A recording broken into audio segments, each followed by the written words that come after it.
Hi, it's Anthony again, and today we're going to be talking about sympy. So sympy is a symbolic solver for Python, which can have a lot of advantages over using a discrete type tool like Numpy. So sympy allows you to do symbolic analysis of equations.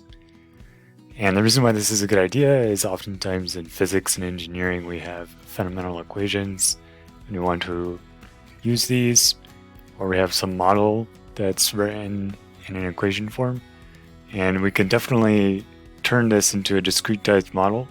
However, oftentimes it's a lot better if we can keep it in the symbolic domain, and then we can perform analysis quickly in this domain.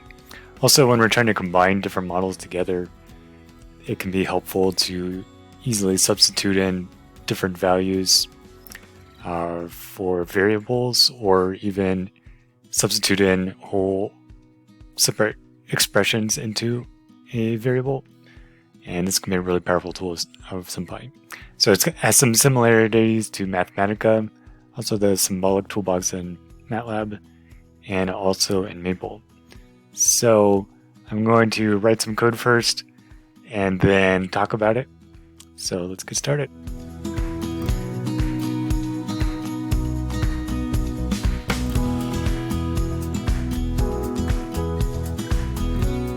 Alright, so starting out, I define some variables using this symbols function. So I have to put in a string the name of the variables, and then I have to also output them on the left over here. So what's interesting about these variables we created is they're symbolic variables now. So you can see when I just show what x is, it's actually showing me an x. Here when I say x plus y, or z equals x plus y, and I say to show z, it's actually showing the equation x plus y, where I haven't actually given x or y a particular value yet. Similarly, for this expression right here, we have multiplied these two terms together and to get this x1 value, and you can see it's showing me the whole equation as an equation instead of me being required to actually put in a particular value for n. So it's the very basics of what we can do. Now let's see what else we can do. So one of the first things we can do is simplify things. So let's try that. Alright, so we simplified this x1 equation. This is like your high school algebra class where we're just multiplying out the two terms in parentheses. And you can see it did it for us, which is really nice, so that we don't necessarily have to think through it ourselves. Now let's try substituting in another expression for our variable n and see what we get. Okay, so we defined this new equation in sims equals x plus y squared. Then what I said here is take x1 equation and substitute in sims everywhere we find n. And this is what we get.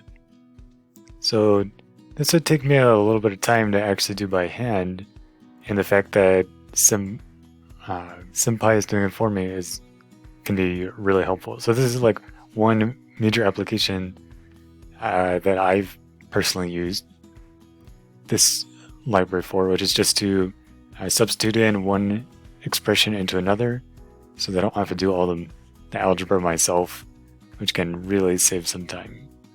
So let's see what other things we can do with the subs command. Okay, so here's another demonstration of what we can do with subs. We can actually pass it a dictionary of values that we want to substitute in for our symbolic variables, and then it'll just evaluate the expression and give us the answer.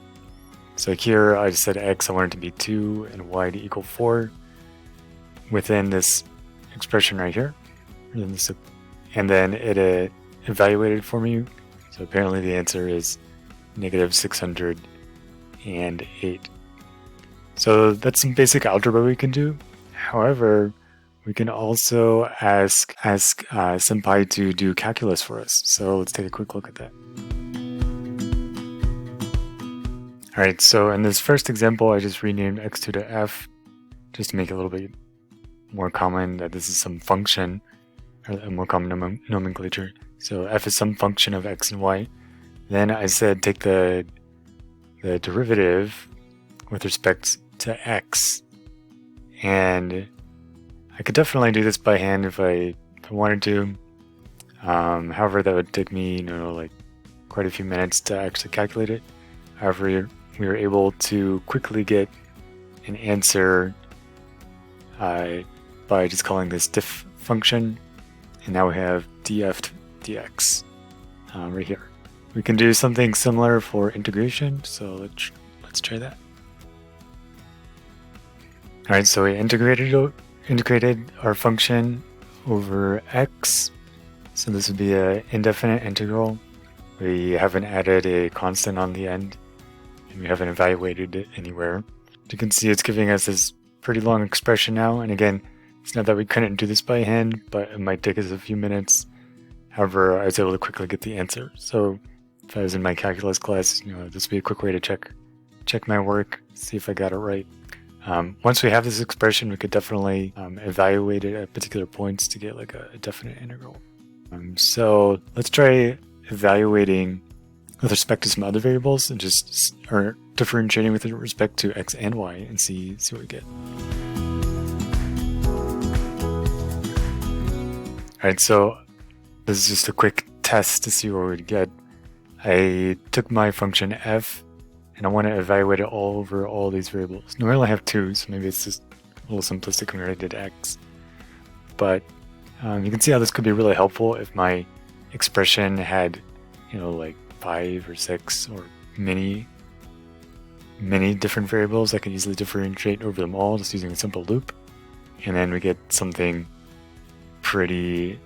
something that's easy to understand. So we can use this tool for calculus. However, there's other ways that we can input our expressions, and that's by parsing strings. So let's demonstrate that. Alright, so here's a super quick example. I redefined my x, y, and z. It's important that these variables are defined before you use them while parsing your expression. Then I just wrote a string representation of what I wanted, and I said to parse the expression into f, and we're printing out f.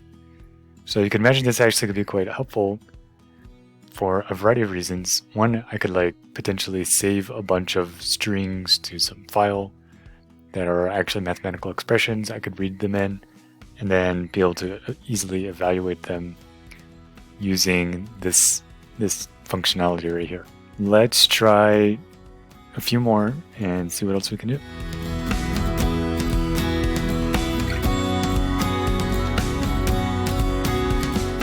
Alright, so I parsed this function right here, got my f2.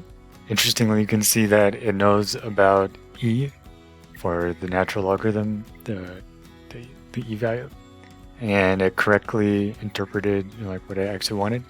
And here I said take this function up here, f, and everywhere there's an x, substitute in f2. So you can see that's what we have right here, which is exactly what we want. Now we can also turn our expression back to a string really easily by just calling the string function. And there we go. And just to check that it actually worked like we think, we can run the parse expression on it. Alright, so there you go.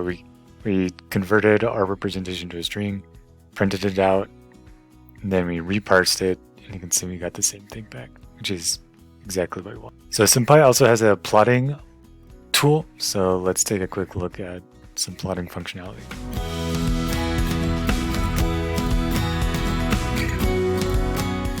Okay, so I imported some plotting tools, I redefined my symbolic variables, then I made this f6, which is just the log of x, and here I'm plotting it. Now, here I say the expression I want to plot, and then what are the values on the x-axis.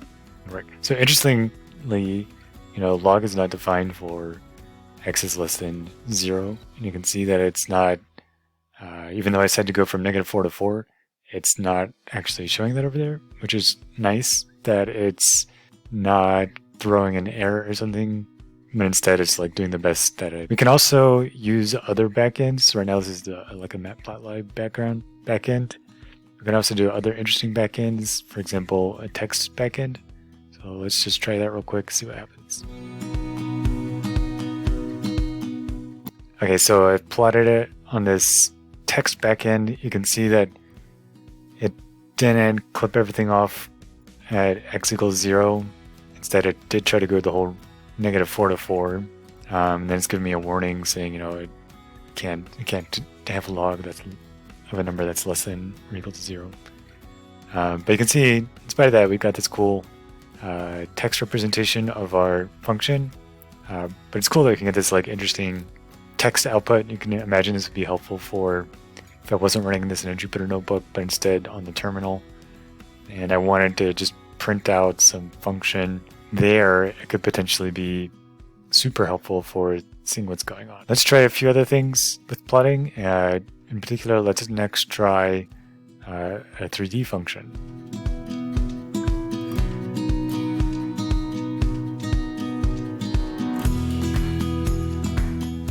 Okay, so we've made a new expression of 7 here, and then I plotted it over x and y. So in my plot 3D function, I just give it my expression, tell it my two variables, and the range of values that I want it to plot over. And you can see we get this nice plot. We can also, maybe just for fun, try that. So we can do other interesting things as well, because this is a symbolic representation.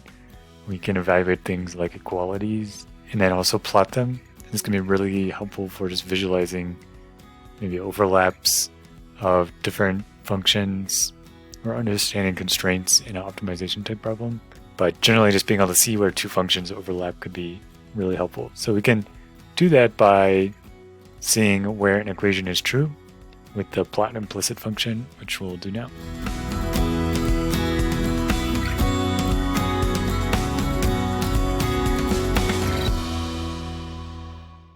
Okay, so I've generated this function f8, which is just sine of x plus 0.1. The reason I added the 0.1 is just to offset it from the axis line. And then I did a plot implicit where I gave it an equation where I said show the locations where f8 is equal to 0. Now it's going, because this is the sine function, it's going to be 0 at, first of all, at 0, and then also at pi, and then every multiple of pi. Let's try another equation just to show some other functionalities, or just show like another way of thinking about this that might be helpful. Alright, so we've plotted another equation, x squared plus y equals 2. So it's going to show me all the locations where that's true. So if we think about at x equals 0, y would have to be 2 in order for this to be true.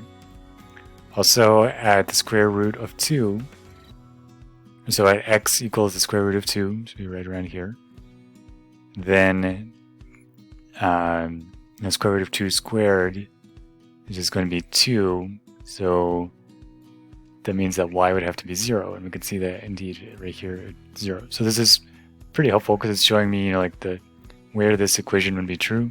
And again, it's not, like at least for me, I find this like not super obvious that these are the locations where this would evaluate it to. So in that sense, it's quite helpful.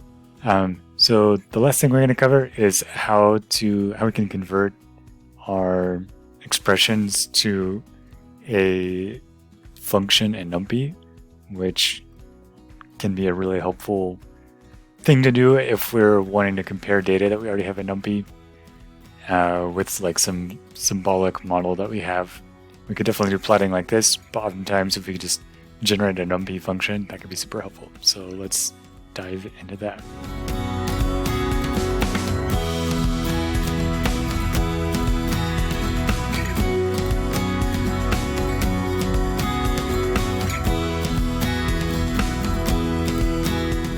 Okay, so we've generated a function 9 here, which is 3x plus sine of 5x. And then, this is the key thing, I use this function called Lambdify, where it's going to take in my function right here, also the variables that we want our function to be of, and then we are going to tell which backend we want. So I said Numpy. So then I made a function, basically a Numpy, a lambda function, called f9 underscore np. So I just did the underscore np, so I know that it's a Numpy function. Then I made a bunch of points in a line space on a line from -3 to 3, made 200 of them. I evaluated them with this function, and then I just used matplotlib in order to show my function here. And you can see that it worked like we wanted, which is pretty cool. So that's how we can use sympy for all sorts of stuff. So it can do quite a bit more. And I've just scratched the surface, mostly just covering parts of it that I've used before. Thanks for watching, and I hope this was helpful.